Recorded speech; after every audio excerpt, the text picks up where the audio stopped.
Naobserbaran ti panagado ti kaso ti COVID-19 iti Baguio City. Ngayon sigon iti City Health Services Office. Awan tinas nga pagdanagan ti publiko gaputa kontrolado da ti sitwasyon.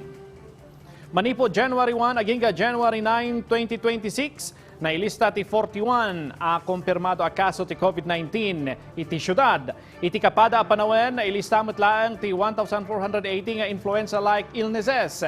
Sigun iti CHSO, kontrolado da daytoy baban iti panangipatungpalda iti surveillance, treatment ken infection prevention measures.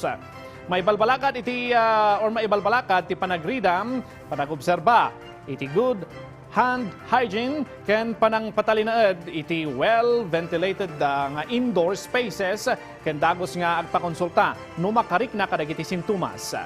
Saan maiman mandato nga maguyguyogoy ti publiko nga agaramat iti face mask kadagiti natatawa lugar. Nang runa no adda kadwada natataengan nga ken agdadagsen pakairamanan dagiti addan iti sakit.